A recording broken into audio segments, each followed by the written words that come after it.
Best.Podcast.Ever is sponsored by the Gertzberg Law Firm, a full-service business law firm in Cleveland and Chagrin Falls that's changing the way businesses retain their attorneys. Go to gertzberglaw.com to learn more. While you're there, check out Cover My Six, a complete legal audit of the 6 areas that most often create or prevent business lawsuits and government investigations. Go to covermysix.com to learn how we keep you safe. Enjoy the show. Hey folks, stay tuned after the podcast for a 10-minute legal discussion with one of the attorneys from the Gertzberg Law Firm about something you probably want to know. Ladies and gentlemen, you're about to listen to the best podcast ever recorded.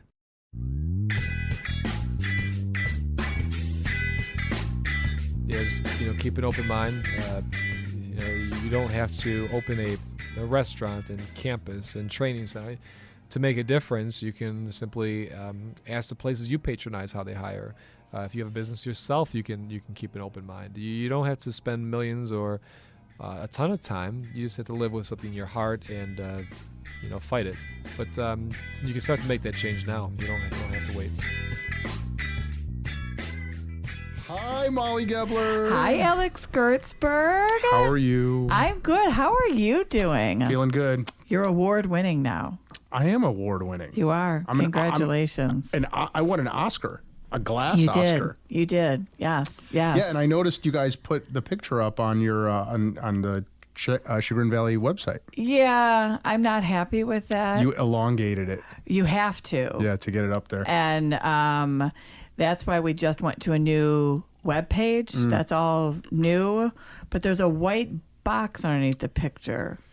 So it is what it is right now. I sent an email to our website people to say you need to fix this because it is kind of. I have to tell you, Molly Gebler. Yes, Alex Gertzberg. Well, first of all, should we tell people what you won? Go ahead. What did I win? Alex won the Chagrin Valley Chamber Member of the Year. It's in the other room. It's the trophies. Didn't you get something mailed to you? I got no mail. But I did bring back. You got a certificate mailed to you. Ooh. Like a week ago, so it's laying around somewhere. It's a Chagrin Valley Chamber. Certificate that was mailed to you the other last week. Not sure what's going on there. So you won Chamber Member of the Year from the Chagrin Valley Chamber of Commerce, and we awarded it to you last Wednesday evening. And so proud. Proud. First of all, I'm incredibly humbled, and it was one of the only times in my entire life that I was rendered totally speechless and ended up bumbling like an idiot in front of the 1,000 people that were there. So can we set the stage? Because I don't think if you're not a member of the Chagrin Valley Chamber, this is the kind of stuff that Molly does, right? The theme of the awards ceremony is Oscar night, which coincides with the week that the Oscars are happening. Did kind of, yeah. Yeah, it was a few days earlier. Yeah. And you arranged to have this happen at the Chagrin Cinemas. Yes. In their largest theater. You walk in on a real red carpet. You have high school kids pretending to be paparazzi. Mm-hmm. You have the lobby of the movie theater packed with people, with Burntwood Tavern feeding everybody. There's a woman walking around in a champagne dress. Did you love that? Yeah, let's tell the people what. Yes, which is for rent, by the way. Yeah, this is one of those giant 1800s frame dresses that is filled with champagne glasses on the outside, like full glasses, and you just come up to her and you grab a glass of champagne. Anyway, she's walking around. There's a table with Emmys and Oscars. The Cavs ring. The Cavs World Championship ring is there, and there's a cop standing over there making sure nobody's stealing it. And that's all before the ceremony even starts. This is all happening outside. So then you go inside the theater, and there's easily 1,000 people in there. 250, but okay. 250? Let's go with 1,000. It only fits 300. Nelly, cut that out. It seemed whatever. It seemed like 1,000 people. It does. Packed. We did learn because everyone gets a swag bag, and we filled the first 250 some seats with swag bags. Not in our mind, we're thinking everyone's going to sit one by one by one. Well, no one likes to sit next to each other. That's not how it works. So the last 5 rows were empty. They didn't have a program and they didn't have a swag bag. But then there were empty seats throughout the first 250 where people didn't sit. So we have to come up with something there. I think we're just going to line the side with the swag bags next year. Yeah. So that people can just pick them up as they go. You know what you just did? You just problem solved. I did. Nice job. I did. Thank you. Thank you. So there's this great program. You guys get up there. There's videos playing, and you run it like a real award ceremony, like the Oscars. We try. You get up there. You ham it up for the crowd a little bit in the beginning. The president, Jeff Griff, comes up wearing white tails, like in a tuxedo. He looked great, didn't he? Fantastic. Fantastic. And you start giving out awards, and at one point, Councilman Paul Marnichek, who is sitting next to me, says, "Do you have a speech ready?" I go, "I'm not going to win anything, dude." And he goes, "Guaranteed. It's a lock." And he did not know, by the way. Only Jessica and I knew the winners. Yeah. And Gino's. Well, I was like, whatever. I don't need a speech. And so you get up there. And first of all, the Burntwood Marco for Business of the Year gives this incredible, heartwarming, tear-jerking speech. So I'm like, well, I don't have to worry about following that, right? I ain't going to win nothing. And then you go into how the next honoree 3 years ago came up with this essay contest. I was like, damn it. and I'm like, and so... And you go into it, and I was just so touched, Molly. I was so just moved by it, right? And I didn't hear anything else that you said. And I went up there. I'll send you the speech. Yeah, please send me the transcript.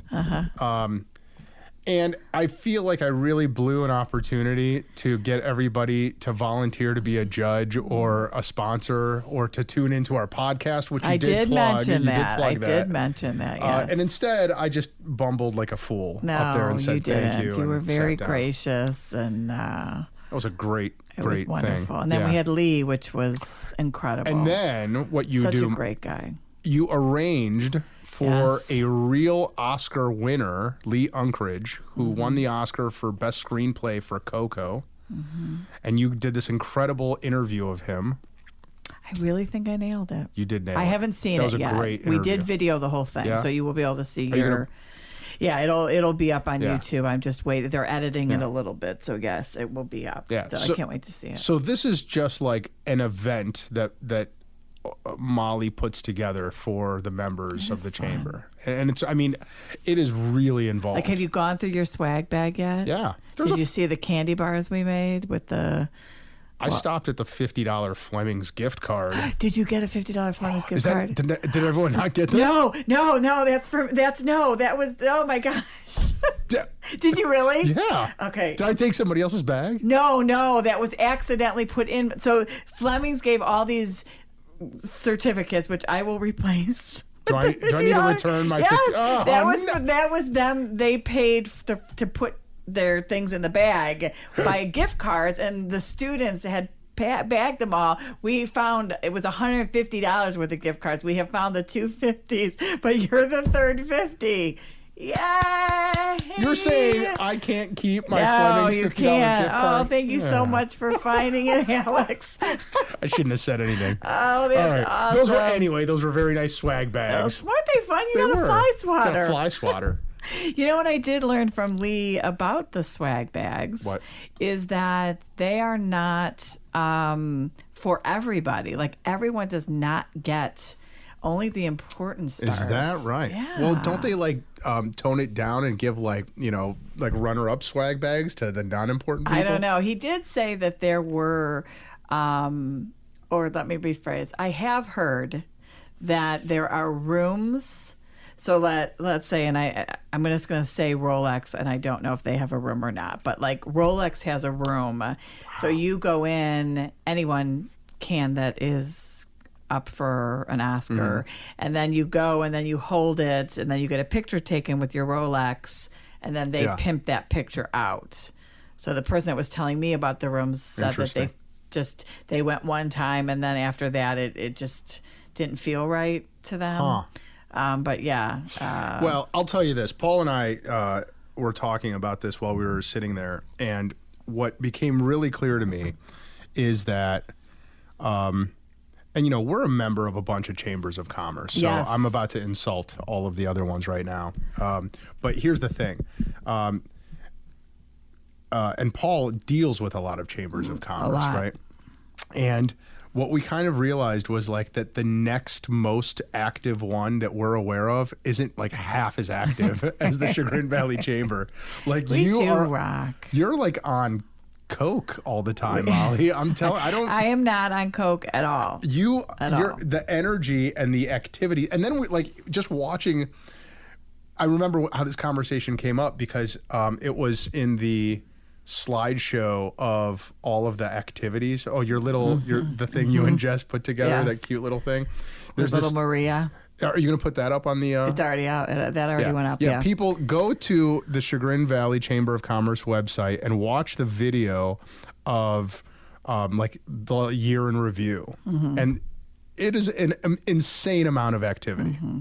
It's crazy. And in each of those things is like, a lot of them are giant activities, like the concerts. Right, the concerts, the golf outing. It's crazy. Yeah, so I don't know. It's fun. You're good at what you do, Molly. Thank you. I enjoy it. Well, congratulations. And I'm going to, Joanne from First Federal Lakewood won the Presidential Merit Award. Burntwood She's Tavern, was the Chamber Business of the Year. Yeah. And the Nonprofit of the Year was the Chagrin Valley Little Theater. So congratulations to all those. Plus we gave, oh, darn, I had your check. We gave $6,000 in student scholarships. We gave $3,500 to the fire department. Right. And then we gave $1,500 to the essay contest, That's which is awesome. sitting on my desk. That's awesome. I forgot to bring it. So, it's a great way to celebrate the year and the small businesses and fun. Do you think that if you... I've been thinking about like people working in their unique abilities, right, lately. Do you think that you are optimally matching your abilities that you're better at than anybody else you know to the outlet for them, to the job that you're doing? Do you know what I mean? Meaning, can I do more things? Like is this the job that most draws your most unique abilities out of you? I think this is the job that allows me to be creative and unique. Did you throw a lot of parties in high school? And college? Well, remember, I only went a year to college. Right. And then I came home with my BA/BY. But we were known as, I did throw a couple of parties in high school. Yes, a couple of toga parties. Yeah. But, that's how my mom was a huge host. And she was attention to detail. Yeah. Like every little thing fit whatever was going on. And so I get that from her for sure. Like, I wonder... From here, and obviously you're going to be the director forever, but let's say you weren't, right? Like, from here, the only other place to go is to a bigger organization, unless there were some other unique traits and skills that we don't know about that you would employ in some other job. But don't you think, like, at this point, you've become so good at, like, organizing events and dealing with members and dealing with a board, right? Like the things that you do for the chamber, don't you think at this point you can only go to like another larger organization and do similar things? Like, what else would you do? Well, I didn't think I would do this. Yeah. I was a dental assistant for my dad. I didn't think I would manage a restaurant. Nobody could do that forever. And then I went from there to I mean, when I first was asked to apply for the chamber, I had to Google what a chamber was. You still don't know. So, yeah, I'm very lucky that I have a board that allows me to be creative. Yeah. You know, like I don't have to run everything past them and discuss everything. And, you know, they didn't even know who the business of the year was, our board. Like, you know, I'm very blessed in that way. I have a great board. I tell the people here at this firm that when I go to work every day, what gets me really excited about my job is that I feel like I'm painting on a canvas that's totally blank, and I could paint anything I want on it, and there really isn't a whole lot of limitation, right? And there's at least in my case, nobody to tell me what I can't paint on it. In your case, it sounds like you've got people there, but they're not telling you. They're supportive than they are. Yeah. Yeah. Well, and you know, when you are in law, you would think that you'd have to stay within that box of law. Yeah. And you have shown that that's not the case because you started the essay contest, which has nothing to do with law. I mean, loosely problem solving, communicating, you know, a jump off, but you know. But to your point, right? So yeah, there's that, and there's the feeling that I feel and that you feel about it, but then there's the thing about having your employees feel the same way, that and this is what I tell them, right? You guys have that canvas too, right? You have more or less a blank slate as far as I'm concerned. You know, protect the reputation of the firm, protect our ethics. Those mean the world. Right. And do right by the clients. But as far as I'm concerned, you have a blank slate too. Are you that way with Jessica? I think so. Yeah. I mean, she's just making her debut. Yeah. But I think so.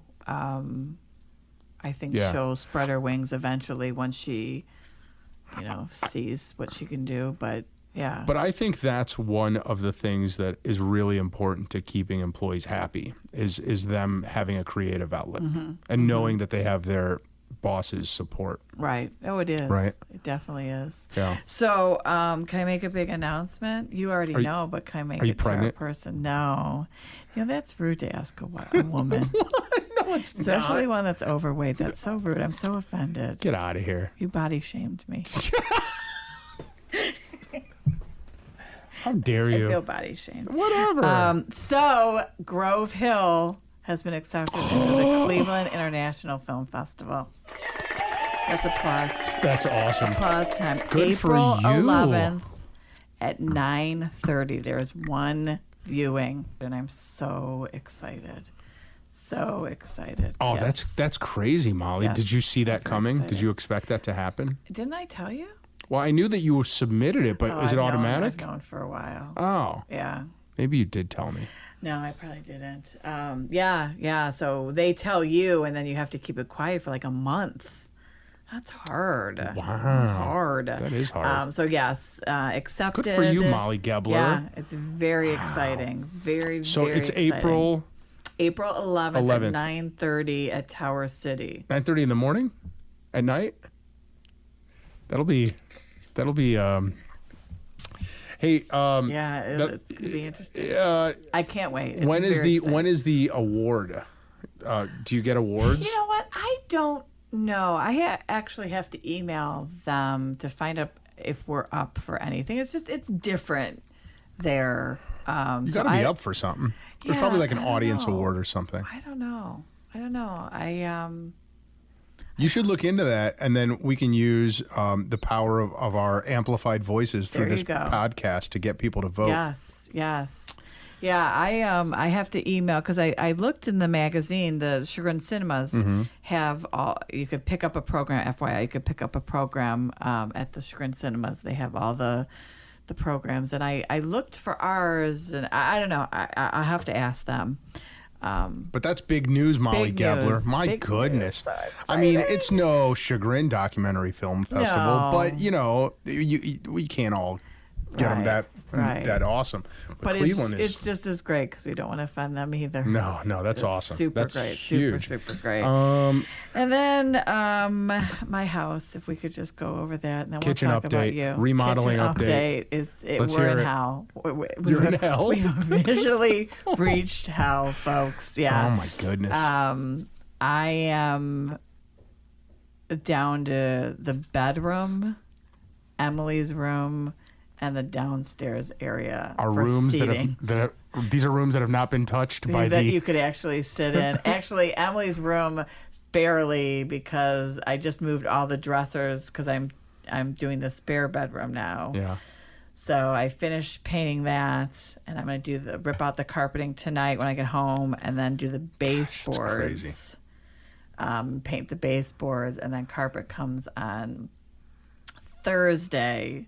So by Friday, we will have a completed room. And then the cupboards came on Friday last week, which we are so not ready for them that I had to move all my furniture forward in the living room just so I could have a place exhausting. for all the. So half my living room is all cabinet boxes, and he's like, "Well, you've got 4 days to look through them to see if they're damaged or anything." I'm like, I mean, how am I even gonna look through them? They're stacked on top of each other. So I don't know how we're going to do that. So, yeah. Electrical is almost done. Drywall is done. Now we have to tape and mud. But you know the most exciting part about it, Alex? Tell me. On my outlets, I have USB ports. Ooh. Very fancy. Very fancy. Look at you. You know what you are? You're wired. You are like Google. You're like the Google wired. campus. Oh, my goodness. USB ports, huh? Yeah. We went out with all cans, so we took down all our lighting. Wow. My brother-in-law, God bless his little soul, was up in our crawl space putting in all the new can lights, and then we're going to get a false flooring. Duncan, amazing. Anybody, folks. Duncan flooring? Falls flooring. In right by. What's Duncan? Where did I get that Duncan is his name. Oh, Duncan from Falls Flooring. Right across the street from, you know what I mean, where Smythe Kramer is, 306 and East Washington Street, right there. Yeah. Duncan's a good guy, and he'll match all the. He is a good prices guy. at He's Home very Depot. persistent because I gave him a business card at the. He's in Chagrin, right? Or around here. He's on Chagrin on 306 in East Washington. You just said that. I should start listening to you. No, they had a table at the church at the business to business thing, and I gave him a business card. I took his. I told him I might need some flooring done, and boy, wouldn't you know it, he's called like every week following up with me. I'm like, I'm not quite there yet. Good for him. Yeah, Good but for I him. You know what? He I is appreciate a the persistence. Small local business. He is your. Yeah. So when is the unveiling? When is the big party at your house? July? Jeez, oh man. I don't know. I have absolutely no idea. It's so. I mean, I haven't even picked up the countertop yet because that doesn't come in until the cabinets are in, because it's granite and they have to cut it and. Yeah, it's. I mean, I only know the Jewish way of doing these things, Molly, and the Jewish way is all contractor. We don't. Oh. Like we don't. There are people who work well with their hands, but I certainly don't. And Wait, wasn't Jesus a carpenter and he was Jewish? I think they kicked him out of the Jewish club and he started his own religion. I don't think so. Yeah. They were like, no, I don't know. But we call contractors, man. We don't. We're not. Well, look, they're coming. Yeah. They're doing the work that, like, they're mudding and taping. Like what they're putting the cabinets in. What you just said about what you're going to do tonight, those words will never leave the lips of anyone that I know. Stop. Like, the contractor's coming tomorrow at 9. Those words would leave my lips, but no. Anywho. Yeah. So what's going on with you? How's the new house? It's good. It's Yeah? good. It's lovely. Not ready for flooring yet? No, it's not ready for flooring yet. But you know what? We've had a tremendous ant problem in my house. Have you? You don't live too now far. already? Yeah. The new house? Yeah. I'll put in a plug for Taro and for the Raid ant baits, like the 3X You know ones. what you need to do, and I'm just going to tell you right now. Go. You need to call John Kluchar from Aardvark and just get on the maintenance program. I'm telling you, So, if you want to talk about contractors, well, because we had an ant problem. I mean, it was so freaking bad. So we now have him for ants and mice. Yeah. Because you're going to get mice. No, I had too. I've been to mice. I used speed exterminating. John Young he owns it, and he is on the board of Cozy with me. Okay. And so he came in, and I'm sure Just call him and get on a maintenance program. No. Hold on a second. So mice, basically the deal is I will give any rodent or insect 3 days to get out, right, using my methods before I call an exterminator. And so I use conventional store-bought methods. And the ants, I got them under control, right? I get the taro drops. You think you do, but you don't. Well, Trust me. Within 3 days, they're gone. The mice, I couldn't. My conventional methods did not. Yeah, they didn't listen to you. No, so I called John Young, and he sent his people over like the next day, and they not only did they put traps throughout the house, which I'll talk about the consequence of that in a second, but they were like, the mice are getting in here, over there, and over there. And then so I called my dude, my handyman dude, because I can't do that kind of stuff either. And I was like, this is what the exterminator said. You got to plug these holes. Plugged them all up. Got no mouse problem now. But you know what I do have is How did that come through? I don't know. Your airplane mode didn't. No, you're on. Airplane mode on. I don't know.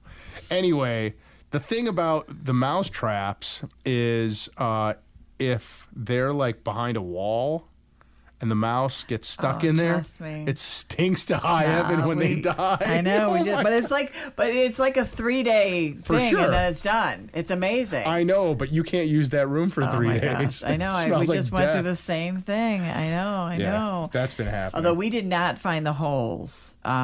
We will find the holes because they were in our cabinets. Mm-hmm. That was how this whole new cabinet started. So I think we will find the holes when we pull out these cabinets. Yeah. And then we will gotta plug those up. Oh, yeah. So that's been happening. And what else? I mean, it's just been busy as all get out, man. Everyone's suing each other. Nice. Everyone needs lawyers. That's a good thing. It's good. Life is good. You know, Molly, man, I don't know if this will bring our podcast down. It's so jovial. But like today was a kind of a stressful day. Oh, I know what I wanted to talk about. I'll tell you something. Okay. I'll tell you something. I'll get to that in a second, actually. Today was a stressful day. And one of our attorneys here emailed me that his kid's school got canceled because one of the kids there got sick and died last night. Oh my God! Like an elementary school, got sick, died. Local school? In Berea. Yeah. Oh my gosh. Yeah, and it was like one of those things. Like I read his email, and I was like, oh yeah, no, my day wasn't that stressful. Right. You know. Yeah. Put everything in perspective. Yeah. You gotta do. It's so humans are so crazy in that way that how like we get so stressed out over things that don't matter relatively. Mm-hmm. Tomorrow's not guaranteed. Yeah, I'm reading a really good book that comes with a TED Talk, so you'd love it.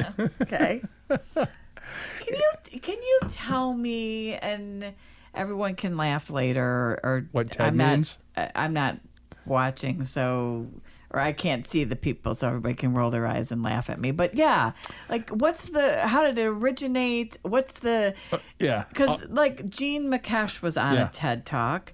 Was he on? Is there just one the TED Talk? I will tell you all about it. But, okay. But let me finish the point about the book.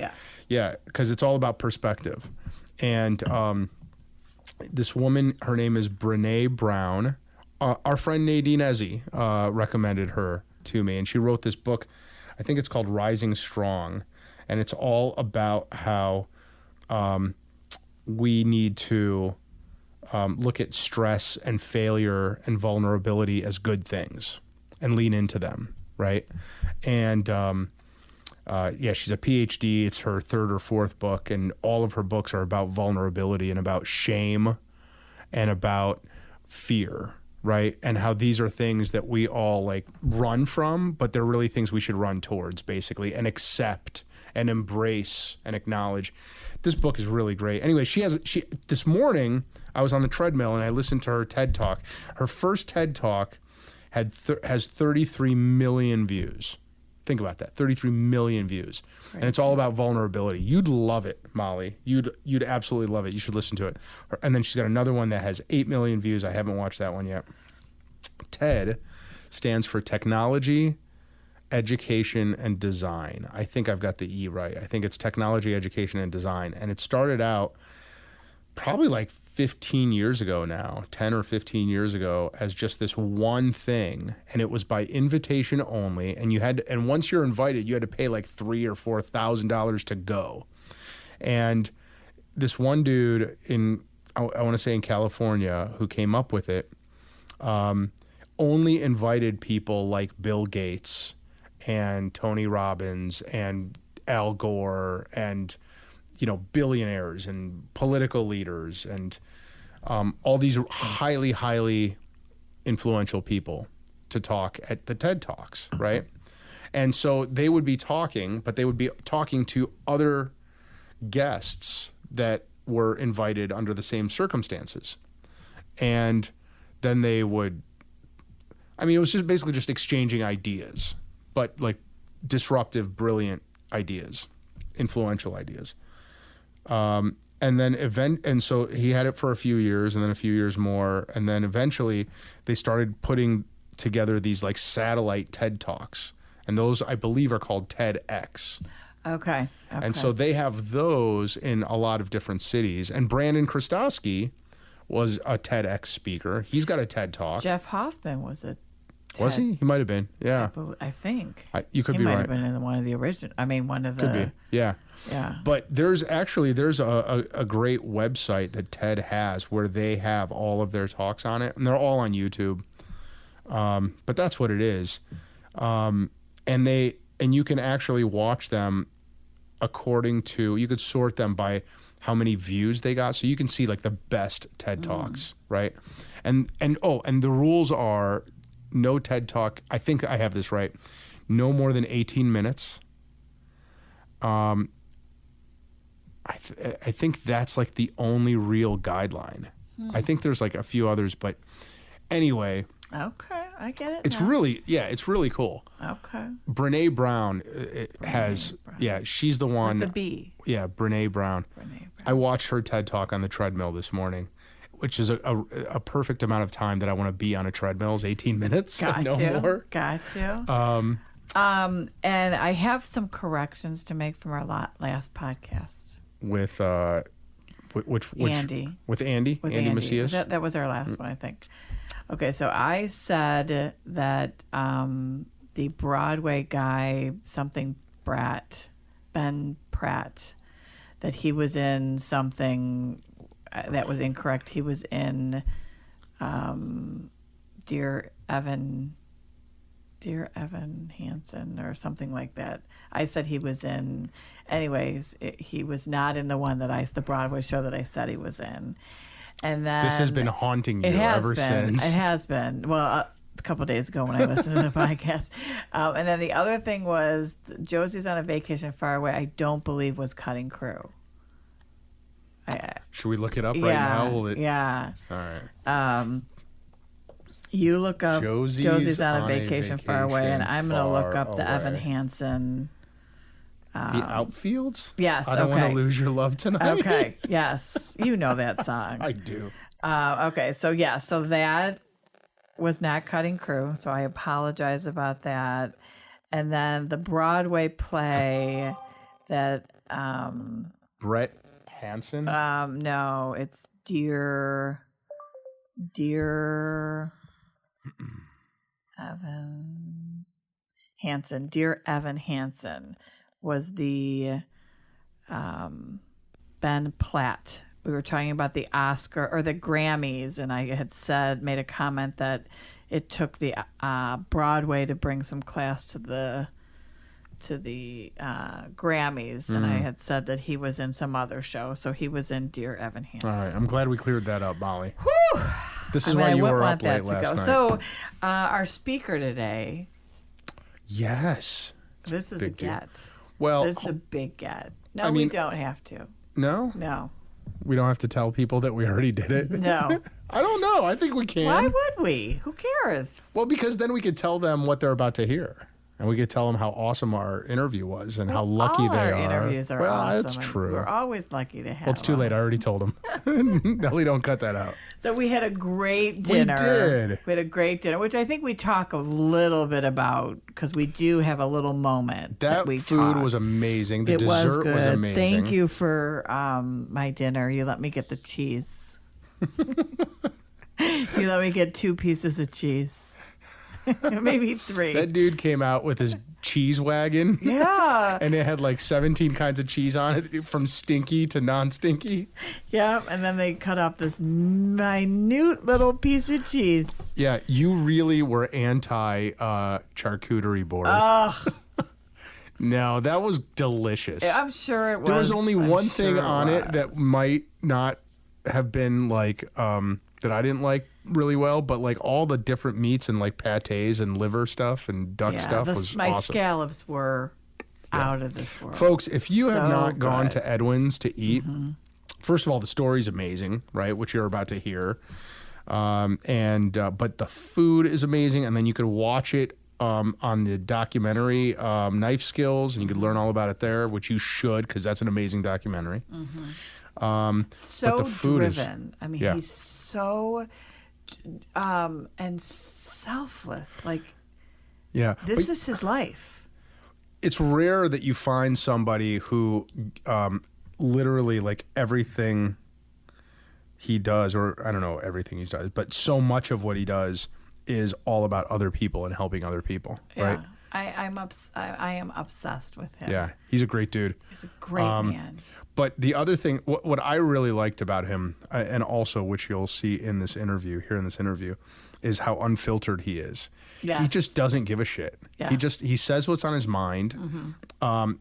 He doesn't. You can tell that he's not making that calculation that you and I make. Right, Will the political... will this offend anybody? Will this be controversial? He says it, and it's incontrovertible. The things that he's saying are I mean, it's totally clear. Yes, we have a race problem in America. Yes, we have an incarceration problem in America. Why? And then he says it, and it's very unfiltered. It probably, I don't know. It definitely has to be an asset to him in most contexts, but I could see how it may trip him up in other contexts, but he just doesn't care. What's most important to him is that he says what's on his mind. Right. You know, and I appreciate that. Yeah, no, he was great. I said I'm obsessed with him. Yeah. Not that bad to look at either, I'm going to be honest with you. Easy on the eyes, you're saying, Easy Molly? on the eyes. Yep, folks. We'll make sure we did not take a selfie, which I'm devastated about because that was going to be on my side table next to my bed. Embroidered on your pillow? Yeah, I was make a T-shirt with it. But we will get a picture of him up, and we will get a picture of the champagne dress. And Alex Award. We will get a picture of that stuff up there because that is a bummer sometimes for our listeners. Yeah. But I do want to put an ask out there if I could. Do it. Every day we're looking for people to sit in the hot chair. Good call, Molly. And our concept of this podcast originated from just people that are amazing. And let us be the judge. Let Alex and I be the judge. We've got a pretty good eye for these things. Yeah, don't sit there and say that you're just not amazing enough to be on our show. Yeah. Because I'll bet you we will find something that you are amazing at. So, And if we don't, it'll be a very short interview, and Molly and I will just banter we'll a lot. edit it out, no problem. But yeah, so if you have something to share, have something to say, Or know someone, more likely than not. Here's what I'm guessing. If you are within the sound of Molly's voice right now, Yes. what you're probably thinking to yourself is, yeah, I think I'm pretty amazing, but most people won't. But the other thing you're probably thinking is, I know someone who's definitely amazing. So if you don't want to be the dude or the dudette that nominates yourself to be interviewed by the which great, is perfectly fine. sure. Don't be shy. Send an email. Do we want to say email? If you go to thebest.podcast.ever.com, there is contact us. Contact us. Yeah, do that. Or on our Facebook page, you can PM us. PM us. There you go. Yes, so because we'd juvenile. love to hear. Yeah. We'd love to hear from you. Yeah. We'd love to hear. I was thinking that we should do a Chamber Business of the Year. We should get Brett Adams on the podcast. Well, that has to happen. We should get. You got to call him. Yes, Molly. maybe the nonprofit of the year, and which was a little theater, and hear all about that. Why are we not doing that? I don't know. It's just coming to me right now. So yeah, you know, I'd get reach Marco out in to here. us. Marco would what- be a good guest. He's a good dude. His talk amazing. He got up there. This man, I mean, he is a towering man, right? And we were up there. He looks like a linebacker, right? And he got up there to accept his award and cried and gave this heartfelt speech. And it was all about the owner. Yeah, it was. You know, Yeah. having his priorities straight. Right. Yeah. Yeah. Good. Yeah, good we'll have to one. have both of them on here, actually. Yeah. So if you're wanting, we'd love to have you. Yeah. We do feed your spirit with alcohol or coffee. But There you go. On that note, we should give the people what they want, Molly. Yes. I mean, I'd say maybe like 60% want to hear you and me banter all day, but I bet you a good 40% of them want to hear that plus Brandon Chrostowski. Right. So let's give them Brandon Chrostowski. And folks, enjoy this interview, and don't forget to go to our Facebook page and hit like. It's the Best Podcast Ever Facebook page, and then go to thebestpodcastever.com and hit subscribe. What else are we supposed to do? Contact us. You can send us messages through Contact Us. That's everything Nellie wanted us to say, right? I think so. I think so, too. I think so. And enjoy this interview. Thanks, Molly. Thanks, Alex. We'll see you next time. See ya.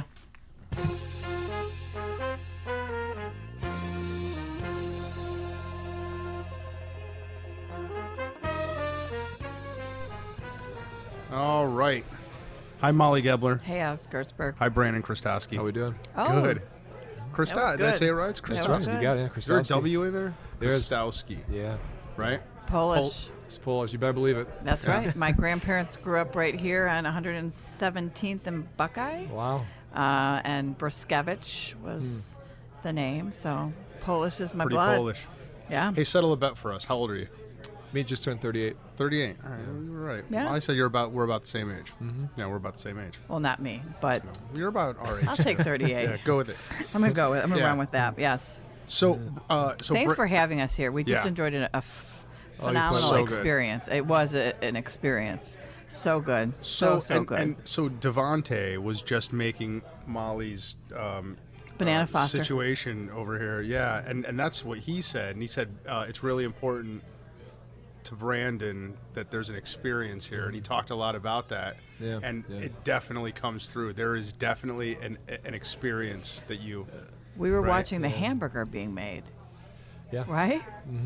It's all by design. You know, nothing Yeah. here is a mystery. Nothing here is a mystery why it's in place or why it is such a way. But yeah, it's an experience. That's how it's intended to be. So go backwards from there, right? So Sure. what walk us just for a few minutes through the events that led to the experience that we just experienced over here, right? Like what's the journey that gets you here?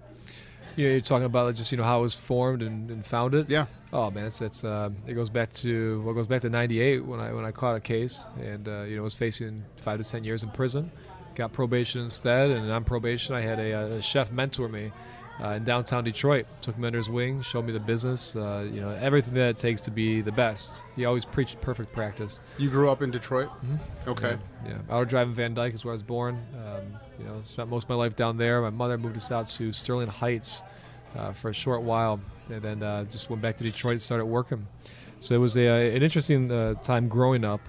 But nonetheless, I got out of the city, man. I got out of the city, went to CIA, worked under Charlie Trotter in Chicago, took a one-way trip to France and started working at a Michelin 3-star in Paris, and then settled in Manhattan. It was there I started getting calls from back home, people getting murdered or put in prison, and I said, well, this journey I've been on, I've got to give back. I've got to form something that was like that first restaurant I had. And that's 2004. I wrote a business plan, and from there, it was just a long journey, man. It's a long journey to today. So 98 to 04, you're a restaurateur without without really having any kind of like rehabilitation concepts in play or anything like that. Just working to be the best. Right. So what happens? What's the light bulb that goes off that says, wait a second, here's a way I can give back? Like, what was the thing that happened, if anything? Yeah, it was a string of events. It was people getting killed back home. It was people getting put in prison. And then here I am serving $3,000 bottles of wine, cooking on copper pots, and it just didn't make sense, right? Yeah. You're alive, someone's not. You should be in prison, you're not. And then it was just like, okay, why don't I take this borrowed time and invest it into a project or something that could give back to the thing that I had, which was a mentor and a restaurant. That was it. It's pretty simple. This book's never been written before. Like, no one came up with this idea like how you open a fine dining restaurant that's a school and help people out of prison. So you just kind of had to like follow your instincts and my own path, and it paid off. And are you still learning as you're going? Are you still writing that book? Always. Yeah. Is your mentor still involved with you? Are you? George, no. He emailed me. He saw a documentary, and he some of the press, and he said, "Hey, congratulations, this and that." And I said, well, "Thank you very much, George," because we don't keep in touch. So I haven't talked to him in a couple of years, but just now. Does he know how much you influenced him? Yeah, he how knows. much he influenced you? Correct. Yeah, I think he does. I told him in that email, I said I wouldn't be here without you. You do know you're that fat Greek chef that I keep talking about. So yeah. Well, our documentaries ran at the same time at the Chagrin Film Festival. Yeah. And the first time I saw Brandon, you don't even know this. It was at the Little Theater for the opening ceremonies, and Brandon was dressed as he is, although it was a bow tie, and cruises in on a motorcycle with a leather jacket. It was the most. We just all stopped and were like, who the hell is that? And then you were the opening. Were you the open? No. Yeah, it was the opening film. Yeah. So then, and I didn't know who he was. And then, we went in for the film, and there he was on the big screen. So you were to be reckoned with from the minute that you rolled into the film festival. Sounds like my mother was something. She would say, as soon as you came out of the birth canal, you're something to be reckoned with. What kind of bike do you ride? It's a Bonneville, Tron Bonneville. Nice. Yeah. Old Alex school. has a bike. I do, and I love it. I've got a V-Rod, and nice. I would ride it Very every nice. single day if I wasn't in Cleveland. Yeah, no kidding. In the man, wintertime, man, it's just painful walking past it in the garage every day. Yeah. So my favorite part in that documentary was when you were walking through. There was something that you said, something to the effect of, "I recognize that I'm trash," right? Mm-hmm. Which I interpreted. I don't know. The way I interpreted that is that there's definitely self-doubt, right? And you alluded to this in your TED talk too, right? That there is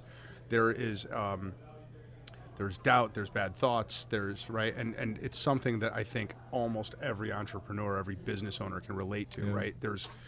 There's a confidence that you have to have, but there's always, especially when you're bold and you're disruptive and you're making big moves, there's that voice, that roommate in your head that's saying, "This, you're a little crazy." So how do you overcome it? Yeah. Well, I don't know. You embrace it. I think that it's a true comment. I mean, I know where I stand. in this hierarchy of life. I'm not royalty. I'm not a king or queen, and it's fine. I am who I am, and I've got a skill that's powerful, and I can teach, and that's even more powerful. So you just embrace it, and you use it as fuel to to push you through whatever time it is. So there's nothing wrong with it. I get some emails. People say, "I'm concerned about you and your child." It's like, you don't even fucking know me. Oh my gosh. But I mean, I think you're getting close to that idea that it's not a confidence thing. It's not like, I'm gonna jump off a bridge. It's the fact that you know where you stand, you know where you came from, and no one can talk you out of that, right? Because they didn't for years, and just now they're starting to say, "Hey, you're cool, you're successful," and it's like, kick rocks, buddy. Yeah. Are you trying to prove something to yourself by constantly doing better or looking for the best? More. Or I don't think, no, I don't internalize it and say I need to do Okay. better, more. I just say, listen, I've been given breath. I'm alive and others aren't. While I have that breath, I need to use it to the most, to the fullest potential. I need to swing as hard as I can. I need to, that's the mentality I've got. And so it's more of, I've got a responsibility while I'm here. So talk a little bit. I do come a little bit from the restaurant business. The kitchen's a tough. It's a tough environment. It's just it's a different type of breed in the kitchen sometimes. And now you're bringing in people that are trying to recover or they're trying to better themselves. Do you find that to be a challenge to keep all that other stuff out? No, I don't. I mean, that's the experience you've had in restaurants. The experience I've had in a restaurant. It's a profession. Okay. It's like the New York Yankees. I mean, you got to win. You got to be the best. There's a certain focus and approach behind that. You have to live like you play, which is very clean and professional. So I know what kitchens you're talking about. I've been in those kitchens, but the ones that I've seen, they're different. And Right. when you set that standard and build that culture, people follow suit. When you get someone to buy into that culture, and you get someone who's everyone's in the same boat, rowing in the same direction, you don't find it to be a distraction. And there's enough distractions in life with poverty and loss that, this is not one of them that we worry about. We're worrying about, Are you constantly rowing that boat? Are you constantly Always, the cheerleader always. to keep it? Yeah, I would say, I definitely set the tone. I've got a great team around me that gets it, and that I've groomed for years and years and years, and they're leaders themselves. So I don't have to, I don't have to yell as loud. It's like, all right, row. It's not like a row. It's totally different now, but you still need a steady hand, a guiding vision, and a voice to say, hey, so on and so forth. What's the tolerance level? One strike, you're out. Two strikes, you're out. It depends on the pitch. Mm-hmm. It depends on the pitch. Strikes. I mean, if you steal, you're out of here. If you come in with drugs, you're out of here. If you're using drugs, let's drop you and then try to get you clean, and you're not out of here. So it all depends on what the circumstance is. But there's some zero tolerance, violence, and theft and drugs in the workplace. Is that's not the environment we're here to build. Has that happened? I'd say it happens less than any other restaurant I've worked in.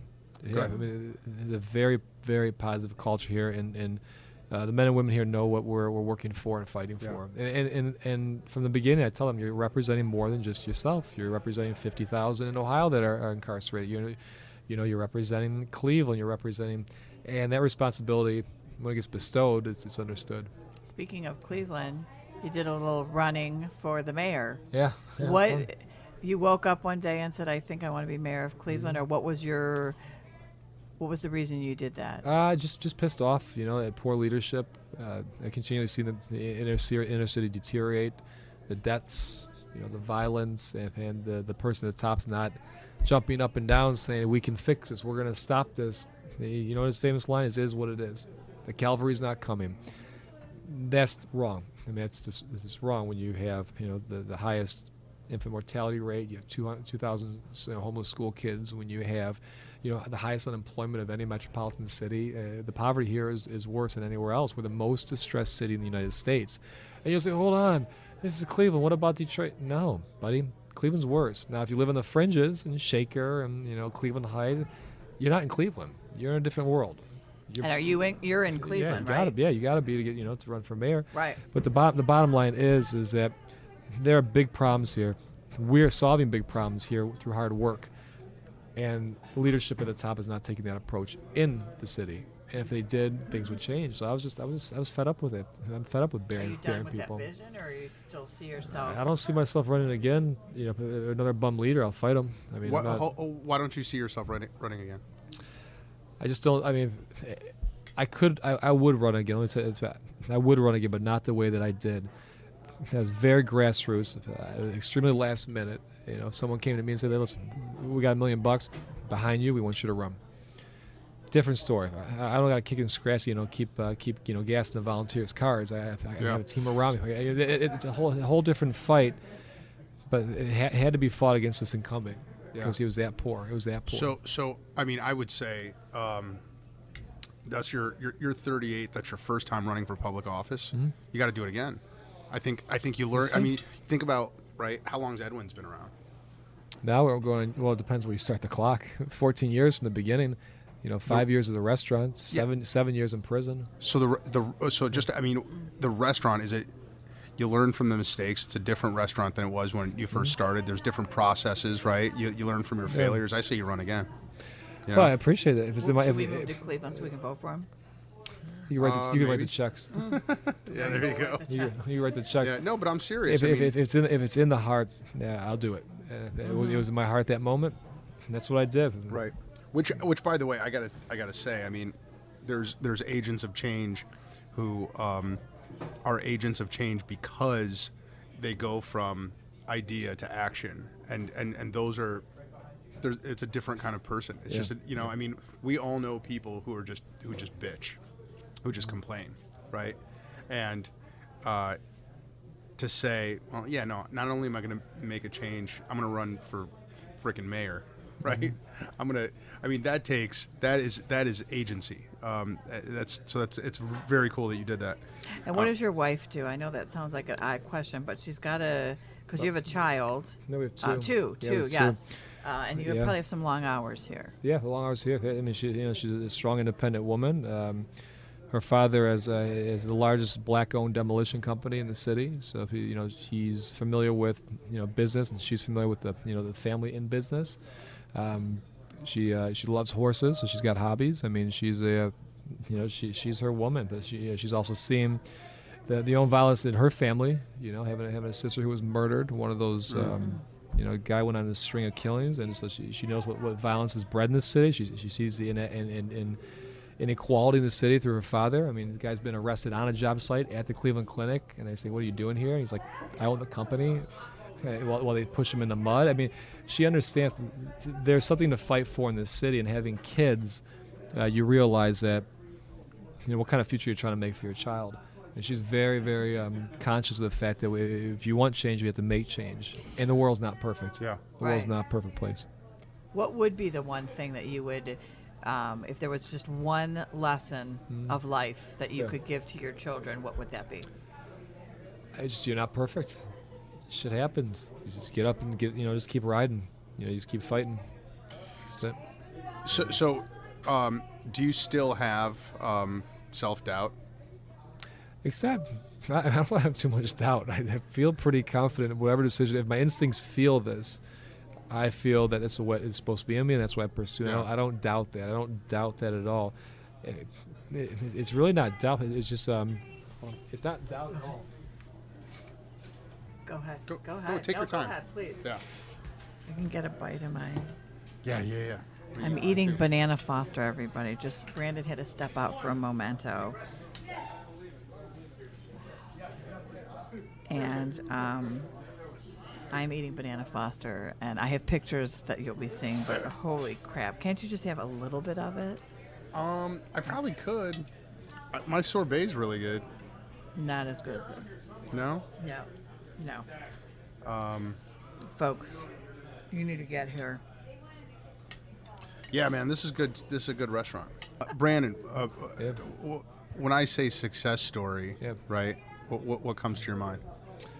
I would say someone's dream, and pursuing that's success. Specific success stories, though. Any of the students? Here, no. There's so many. We have 230, 240 graduates. Okay, so that's where you're at right now? Yeah, we're right about there, and that's not counting the prison graduates and the programs there. Yeah. it's unique. I mean, everyone has a dream, and everyone's working to accomplish that. And as they grow into that success, they don't have to be at that. They don't have to have to arrived. They don't have to have to arrived and have the restaurant open. Or that dream and accomplishing that every day is success. So, I mean, the first success story is someone, getting that esteem again. After it's been ripped away from whatever, incarceration, from poverty, from just getting beat up in life. That's the first, success story. And that happens. Sometimes it takes 6 months. Sometimes it takes 3. But when someone grows and accomplishes the steps they need to get to their dream, that's success. There's a lot of those. Yeah. Do you realize what you're doing? Do you take time to step back? Because you're on. I feel your energy. But do you ever say, "My gosh, I've made a difference in No, because I think it's like that's when you're like, I don't know, you do that when you can't work no more, you can't walk, when you can't do what you're doing, but you can reflect on those stories and keep you going. But right now I'm looking at the mountain ahead. So you get an award, boom. Someone graduates, hey, go represent the rest of us. Go. And you keep driving this mountain. I haven't looked back yet, but I'm sure when I do, and you'll find out you're pretty high and say, wow. And a bakery's coming, yes? The butcher shop. That's next. That's next. The butcher shop. But a baker maybe. Didn't you lay a seed on that? Yeah, bakery. Yeah, the idea is to build the best culinary school in the country and do it, little institute by little institute. So butcher, bakery, cheese, wine, fish, you name it, and then hyper focus on those skill sets. Meanwhile, feeding the community with food they deserve for a good price, and then insulating our sustainability. I mean, you think about it, there's 4 or 5 cuts to this, and that's how it has to be. And Shaker must love you. I mean, you're doing great things here in the community. You have their support, and because you're expanding, so you're getting more space and taking over more buildings here and making them better. And then no one complains that it doesn't come. You also got to swing a stick to get some of these things done. And, sure. And people don't like to hear the fact that you want to do more for the sake of other people. That sometimes you look at as in this or that. But I'm sure I'm not friends with everyone. But yes, Cleveland, Shaker Square, Shaker Heights. This community is very thrilled. Does Dewey treat you well? Dewey's great, man. Dewey's on my board, so. Dewey, he's like, he's one of the, there's a few of us in the square that say we're going to take this back and do great things, and he's head honcho. Yeah. Sure. Were there any assumptions that you had going into this idea and on this journey that now you don't have anymore? No. I think there's people in the city who are terribly racist, and I think that still holds true. I think there's some people in this community who are incredibly supportive, which still holds true. I've seen things. Like I said, a human being never surprises me, but some of the notions I would hope would be dispelled and surprised by are the ones that I already know and they still exist, and the negative ones. So, I would love to be surprised by that. I would love to be surprised by oh my goodness. But there's certain pockets of certain institutions, there's certain foundations that just don't, they don't do certain things because. Can I drill down on one of the things? So shoot, keep going. To the extent that you're comfortable. You just said there's definitely racism there, which I think we could all agree on for sure. But how have you seen that?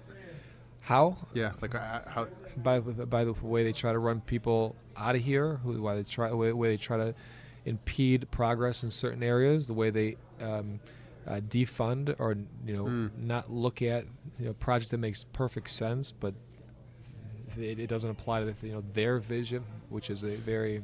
These are obstacles that these are walls that you've come up against. Oh, absolutely. Trying to build this organization. I got another one tomorrow.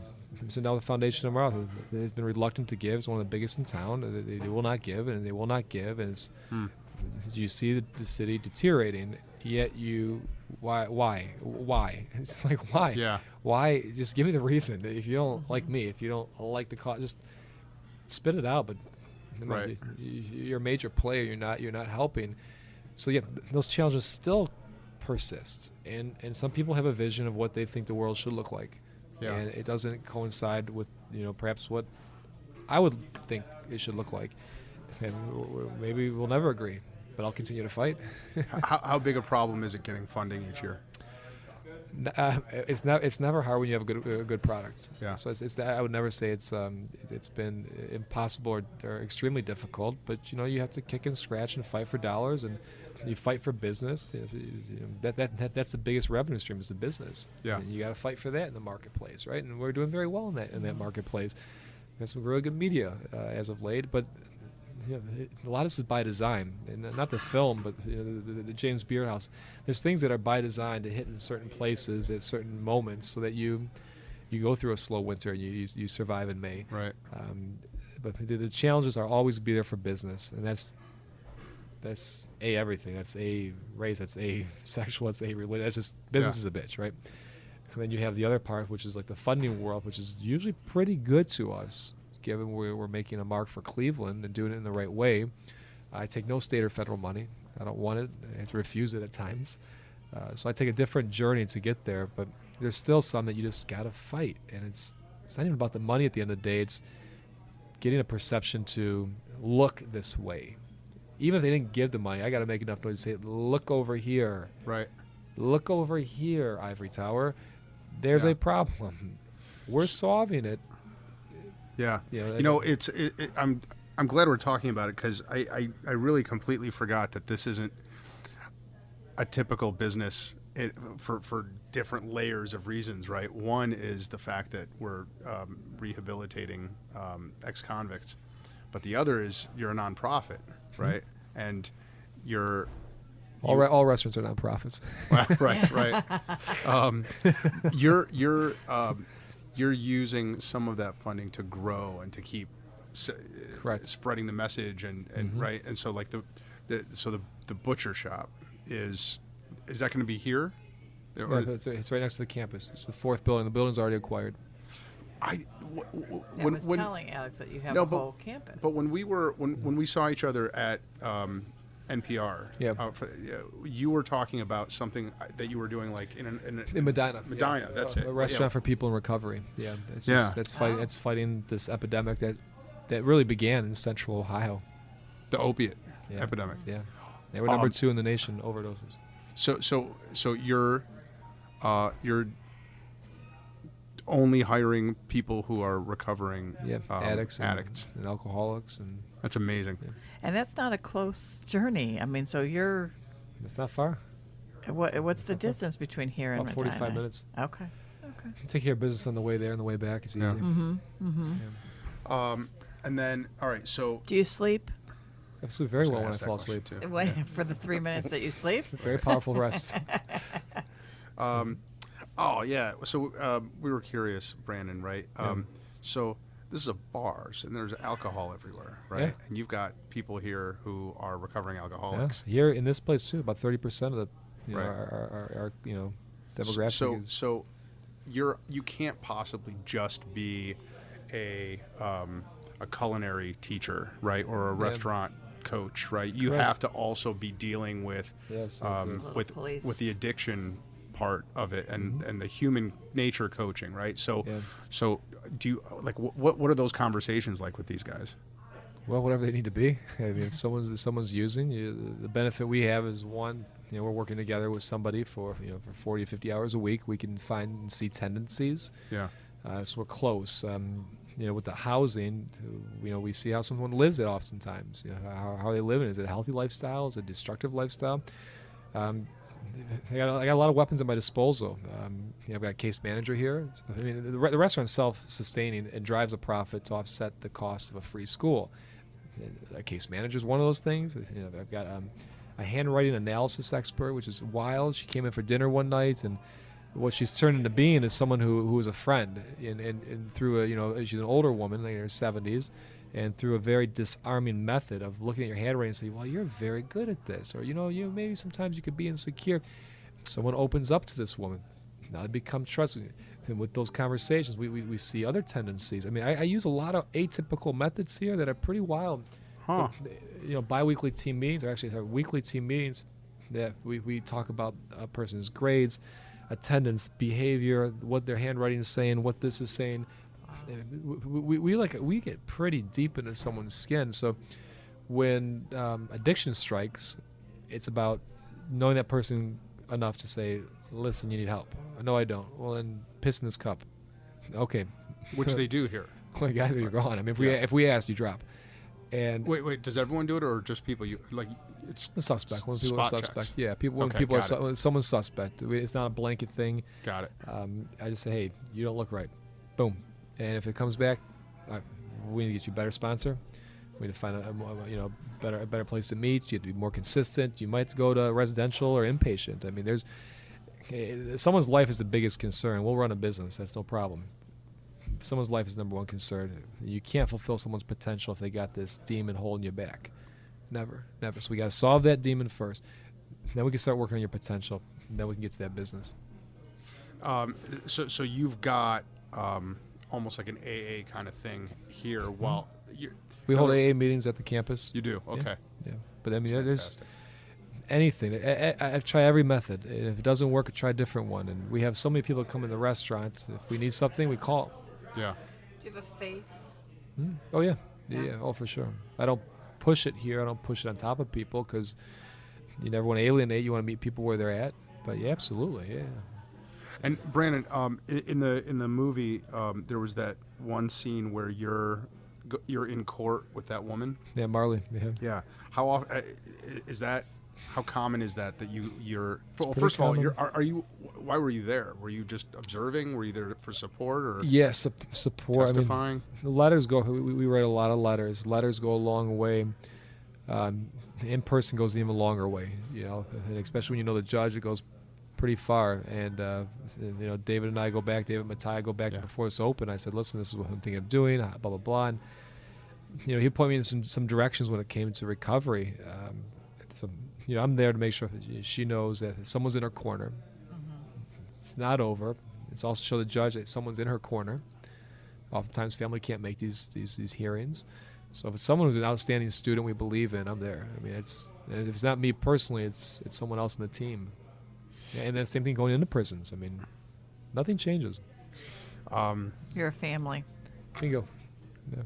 So we're jumping around a lot here, but all right. If you had won the mayoral race, well, I guess it was a primary, right? Yep. You were in the primary, but let's say you're mayor, right? What are the first two things you do? First two things? Yeah. I mean, well, first would be crack some heads, and get these people who are hard-headed, narrow-minded, out of the way. And the same goes for partnerships in the city. If someone is not going to partner with the city and the needs of its people, then you got to start cracking heads. I mean, that would be the number one thing. And then two is staking, going around community to community and find out what's needed in every pocket. So it's listening. So it's listening and then just, cracking heads. And then just from on a policy level, right? Where do you think we're going wrong most wrong? Yeah, we're out of touch. I mean, the leadership is out of touch and doesn't care to come back into touch. Mayor Jackson is just he's where he's at, and he's perfectly content in staying there. The last 16 years or 15 years they have said exactly that. Yeah. The same things that decline and go wrong and continue to go wrong and decline. So you have someone who's out of touch, and they're not seeing what's there. I don't care if he lives in the city. He doesn't. He's out of touch. That's where it starts. Yeah. That's where it starts. You have to be in touch. No term limit. He'd get elected another term if he wanted to. I mean, it seems like I really think that policy is driven, unfortunately, by where the money's flowing. Sure. And in your case, right, you've got way more money flowing towards incarcerating people than to treating them, right? So wouldn't that be? Yeah, that'd be a shift. Maybe if you look at what's being spent, the biggest part of the budget here in Cleveland, Ohio, is being spent on on justice and on incarceration, because there's crime, and you need a place to put people who commit a crime. Yeah, I don't look at this as some attempt to keep the wheels spinning, and this is what makes it spin. Incarcerating someone, because it's a lot easier to not incarcerate someone. It's a lot cheaper to not incarcerate someone rather than spend the money towards it. But the fact is, there's violence in this town, and it's bred because there's not a bright future. So therefore, that's a complex thing, poverty. But in any event, that policy-wise, it's building a brighter tomorrow. You start to get these heads and out of the way or aligned. You listen to what's needed, and you start building what's needed. First thing would be job training centers, just like Edwin's, but use the city as your incubator. So there's a department for horses. I mean, you could teach someone how to braid horses. The automotive department, you teach them how to fix cars. There's a health department. Who would have thought you could teach them how to take blood? Right. We have the infrastructure. We have the empty buildings. We got Case Western, CSU, and so on. You're telling me we couldn't flush out a couple of those buildings, use some foundation money and some other, the people who are dumping money where they do, and put the brains in together and use the city of Cleveland's infrastructure as a way to train for a city that's got the highest unemployment in the country for a metropolitan city. For a city who's got 80% of its employment coming from outside the city, yet you ask any business owner, they can't find good help. So there is a disconnect. It disconnects education and a better future. So that's where the policy I would start changing. And you're right, the money talks. Money talks. I say, Brandon, don't give up. Get back in that race. I think I really think the city needs guys like you in it, man. He's going to say, give me the check. All right, well, we'll talk. Show me the money. Yeah. So, all right, the store or the restaurant in Medina, what's it going to be called, Edwin's? Serenité. Yeah, Serenité. It's French for serenity. It's a French brasserie. It's going to be an interesting restaurant. We'll see how it goes. All right. And again, we're just considering. Why Medina? Well, they have the team. It's being spearheaded by elected officials, which is unique. It has a chance to disrupt how an elected official gets involved. It has a chance to disrupt how recovery is viewed. Has a chance to disrupt Medina because it's very, very white, very, very Republican, and they don't think there's a lot of problems there. So I think it's needed. And again, my job there is to consult, get this open, and let the wheels off, and they get out from there. Yeah, we're not opening this restaurant, taking profits from the restaurant. It's simply a check to consult. It's their stuff. It's okay. All right. So, folks, go dine at Serenité, right? Yep, in April. Mm-hmm. Come to Edwin's. Now. Yes. Now. And invite me. Bring Molly. Every time. Yeah, order some more of that banana Foster. Oh, my gosh, and the scallops. Anything you want to put out to our billion listeners, What's coming? Brandon? Yeah. Other than all that stuff. Yeah, I mean, there's a lot coming. I would just say, keep an open mind. You don't have to open a restaurant and campus and training center to make a difference. You can simply ask the places you patronize how they hire. If you have a business yourself, you can keep an open mind. You don't have to spend millions or a ton of time. You just have to live with something in your heart and fight it. And it may not be reentry. Maybe it's something else for someone else. Maybe it's veterans or liver transplants. I don't know. But you can start to make that change now. You don't have to wait. Amen. What's your mom like? My mother? Because my mother's. I haven't talked to her. I haven't talked to her in years, man. We have a real complicated relationship. Okay. Single mother. She did something. Who raised three boys. She worked her ass off, and she worked 3 boys. Single mother, worked her ass off. That's what she did right. Mm-hmm. And she should let us learn by how we lived. She wasn't the person who had time to discipline. She also didn't have any expectations for us. As long as we, made it through high school, which I barely did, that was accomplishment for her. So it wasn't. I was never told you have to be this or that. It was just. I seen hard work, and I had no limits. So why is anything not possible? Mm-hmm. Yeah. Mm-hmm. Yeah. Molly, we almost made it through this entire podcast without the lightning round. Almost completely forgot. Well, I know I can't even ask my question though because he doesn't have it, but he doesn't have a TV. What? So how can I ask my question? Or maybe my question is what are you binging? And I know he doesn't have time to binge anyway. Maybe so you can binge on stuff other than TV, can't you? I do. Do you binge at all on a show? Do you watch any shows? Binge was this like watch like or like watch a show like one No, sitting? I don't think he No. has time. I am truly blown away by you. I must say. thank you. I mean, I'm gonna go out and make a difference right now. What's the second lightning round question that you've got? Oh, what's on your mind right now? Oh, my mind? Mm-hmm. Oh, I was just thinking about things, just life and people's lives. It was a great day. Here people are happy. They're off the streets and they're doing good. So it's just like, usually my take goes, get up in the morning, you just get punched. Pop, you see these punches, and I get down to Medina, and it's like no one knows who you are. They never heard Edwin's. They could care less. They're moving with their lives. We're trying to build something special. So I got to fight down there. And then I come back here, then I'm revered, dinner service. Brandon, you're here. I love you. It's like, it's great. It's refreshing. Then it's going back down to the office and, plotting out the next day and the next year, the next whatever. And it's just, just knowing that people are safe. That's what I think right now. This hour, around 9, 10 o'clock, I'm just happy people are safe. Mm-hmm. It's a very simple pleasure. Just, I hear voices. I used to get pissed, like, quit dicking around, you should be studying or something like that. Now it's like, you're safe. You're alive. And it's like, that's where I'm at right now. Yeah. And before we do need to just hear about the Oscars. I'm so intrigued. So Brandon, your documentary was a nominee. Yeah. Where were you when Tom called and said it's been nominated? Or did they call you? Well, when we made it down to the 5, we were in the top 10, and then I was in bed. I started getting text from other people. Tom didn't even. I don't know if Tom even knew.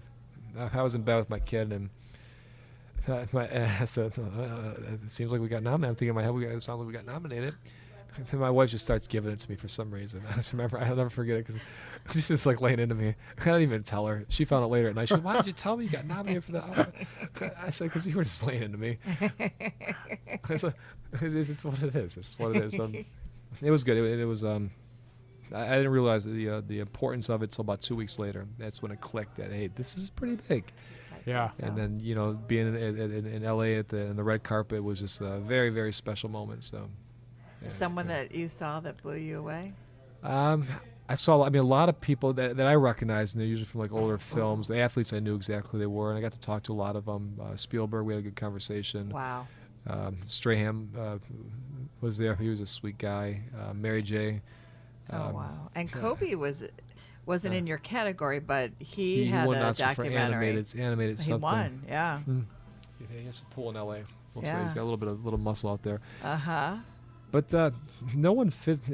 I think Thomas Lennon really blew me away. The filmmaker. This whole time, he's a driven guy.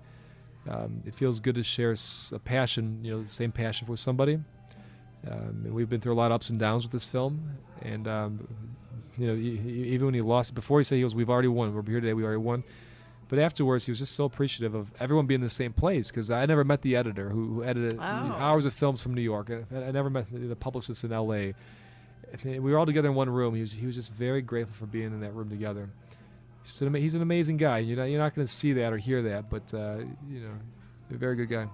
Very cool. Very, very cool. That has to be the best bucket list item. Oh, right man. there, right? I just want to stand on the other side of the red carpet and. But not really, though, because actually, this is more significant than any of that.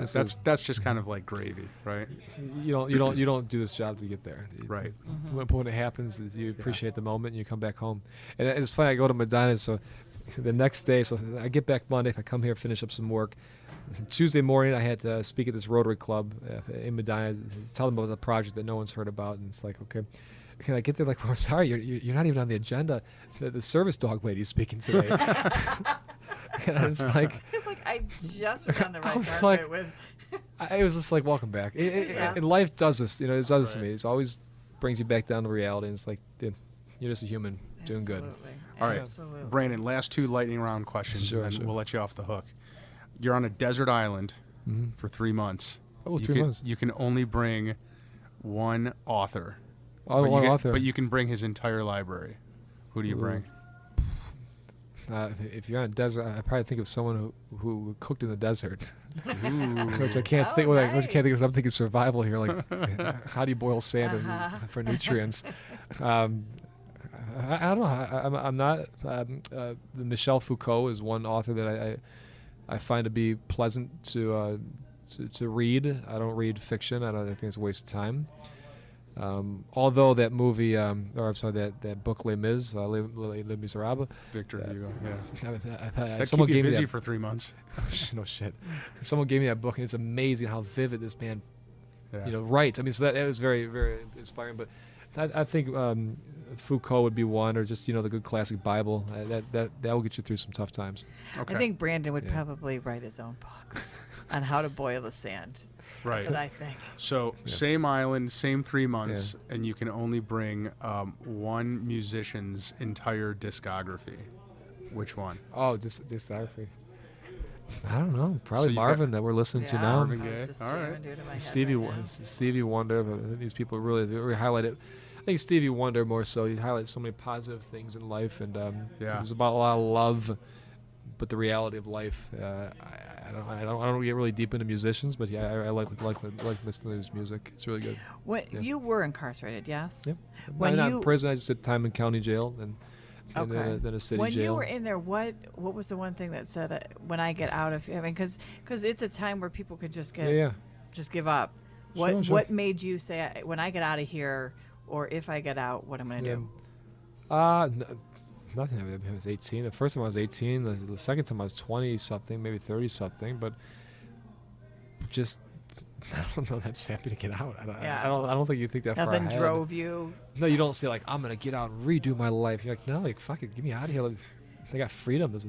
Let's live. But, I mean, I had a higher spirit, I believe, guiding me that just kept directing me in the direction I needed to go.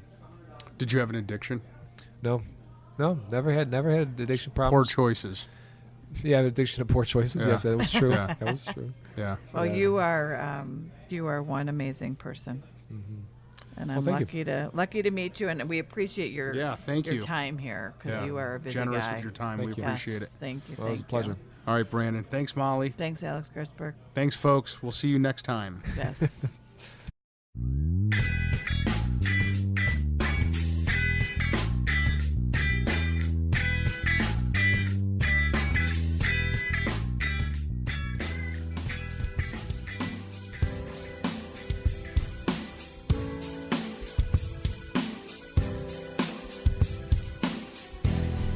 Hi, Nick Weiss. How are you? I'm good, Alex Gertzberg. How's it going? Fantastic.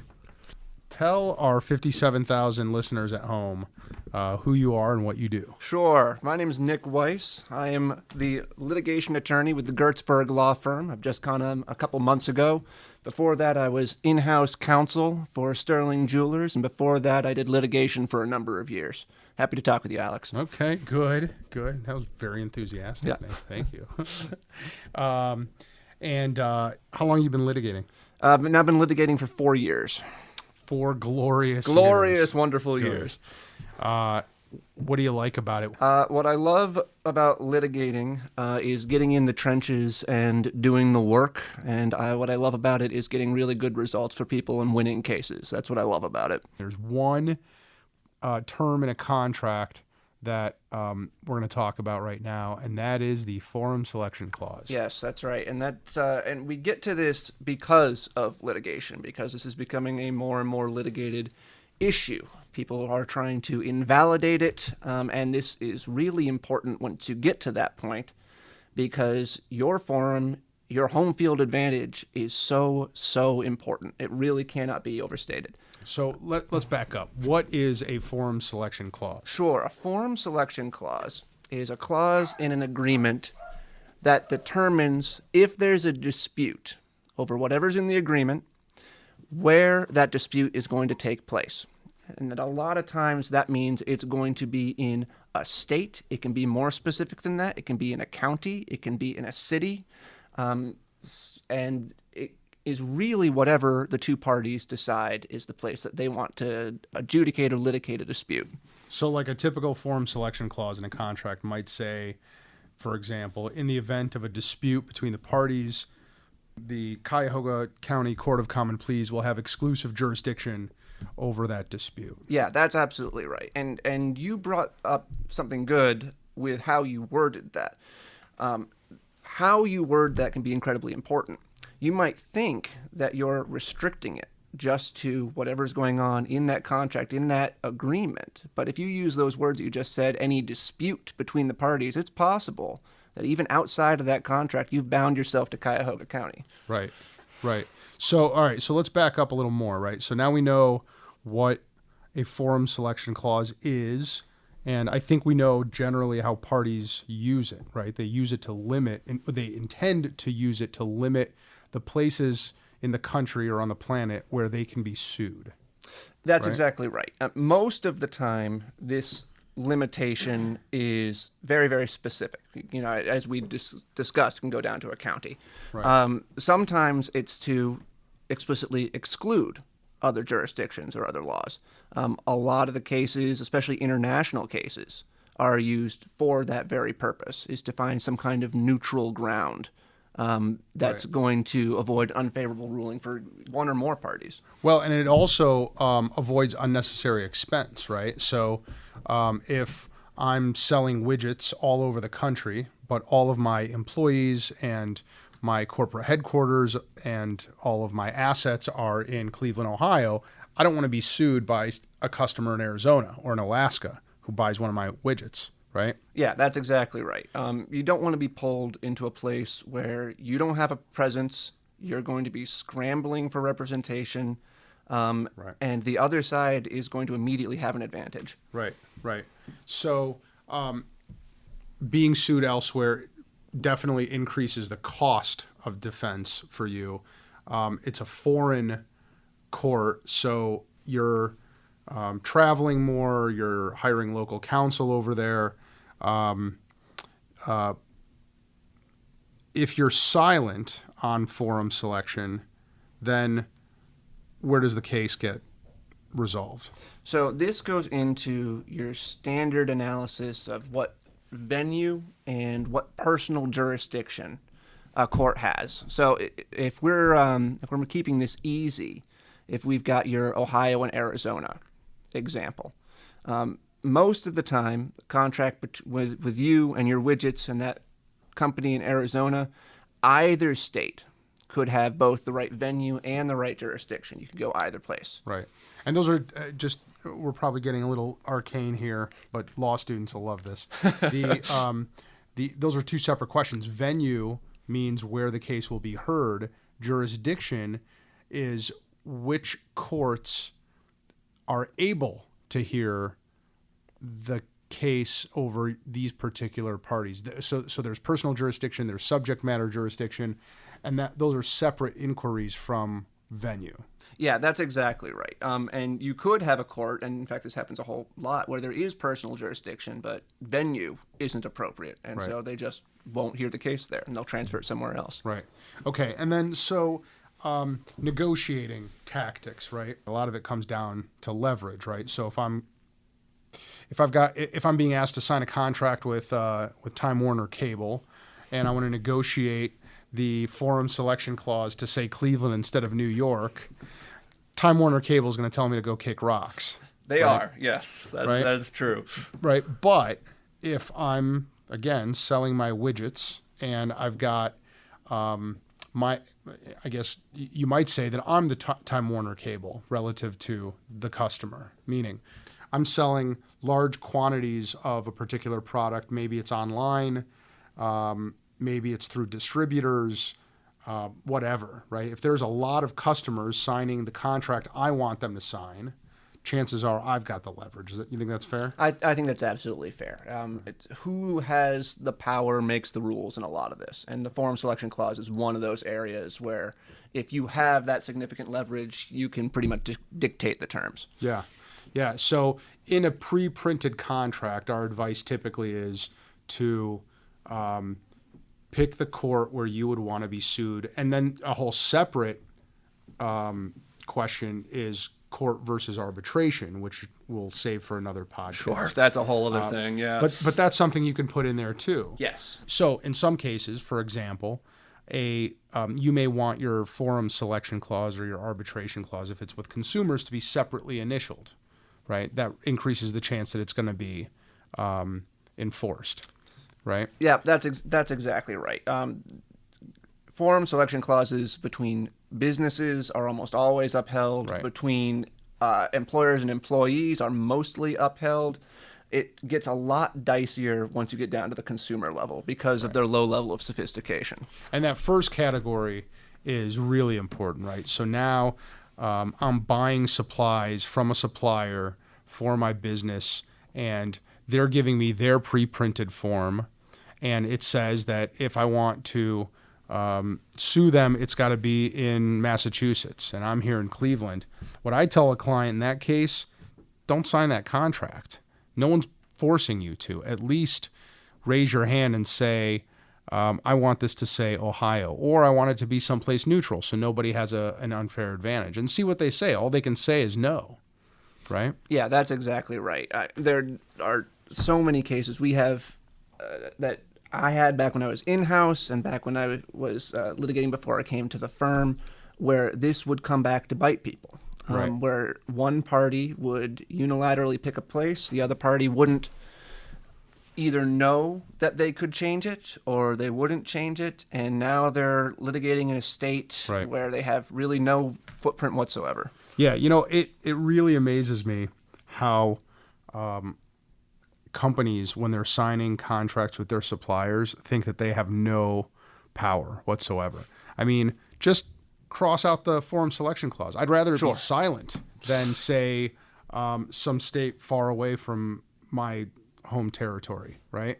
But almost everything's negotiable. So negotiate it, including forum selection clauses. Nick, anything else we want to talk about forum selection wise? Those are my big points. If this is something that you should be looking at in your contracts, because this is a problem that you probably won't face. Most of your contracts aren't going to have an issue, but that one that does, this is something that you don't want to have come back and bite you. Right. Awesome. Nick, thanks so much. Thanks, everyone.